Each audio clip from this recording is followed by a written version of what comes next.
श्रम का महत्व। ये कहानी आपकी नींद की समस्या दूर कर देगी। बहुत पुरानी बात है। एक राजा था। वह अपनी प्रजा से बहुत प्यार करता था। उसके जीवन में सारी खुशियां थी। बस एक ही दुख था कि उसे नींद नहीं आती थी। वह सुबह उठकर दरबार जाता, लोगों की समस्याएं बड़े ध्यान से सुनता समझता और उनका समाधान बताता। उसके दरबार के दरवाजे सबके लिए खुले थे। गरीब हो या अमीर, छोटा हो या बड़ा, हर व्यक्ति उससे समस्या का समाधान मांगने किसी भी समय आ सकता था।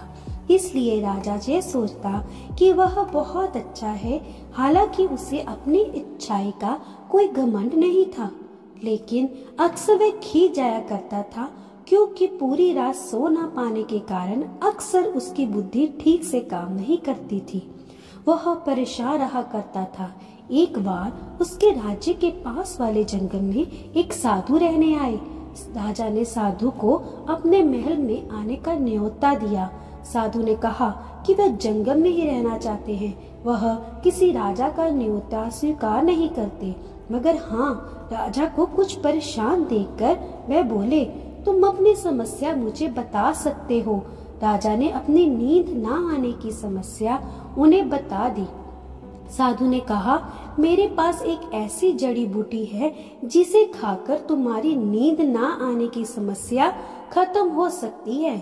लेकिन एक समस्या है, वह जड़ी बूटी तभी असर करती है जब वह सुबह खाली पेट कोई इंसान खुद उस जड़ी बूटी को तोड़े और खरल में पीस ले और खाए। जैसा कि तुम देख ही रहे हो, मैंने जो कुटिया बनाई है उसके आसपास काफी बड़े घेरे में बाट बनवाकर एक गेट लगाया है। उसके अंदर रथ का प्रवेश वर्जित है। उसके अंदर रथ लेकर नहीं आ सकते। मैंने नियम बनाया हुआ है। ऐसा करो, तुम कल सुबह आना। दूसरे दिन सुबह साधु के कहने के अनुसार राजा उनकी कुटिया के गेट पर पहुंच गया। वहां रथ छोड़कर उसने शिष्यों से पूछा कि जड़ी बूटी तक जाने का रास्ता कौन सा है। काफी लंबे रास्ते से चलकर राजा बूटी तक पहुंचा। बूटी तोड़ी। शिष्यों ने सरल खरल का पता पूछा। फिर ढूंढने के लिए भी उसे बहुत चलना पड़ा।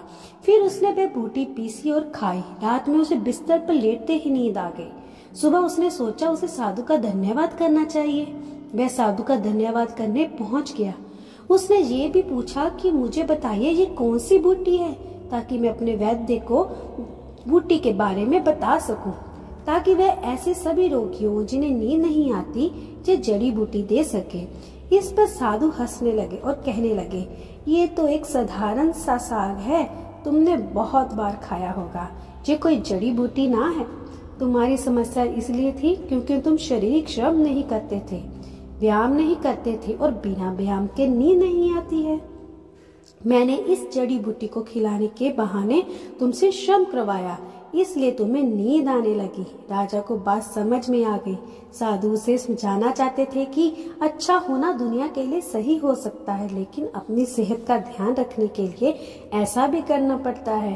तो देखा दोस्तों, श्रम में कितनी ताकत है। आशा करती हूँ मेरी कहानी आपको अच्छी लगी होगी और ऐसे ही रोचक कहानी के लिए आप मेरे चैनल को सब्सक्राइब करना बिल्कुल ना भूलें। धन्यवाद।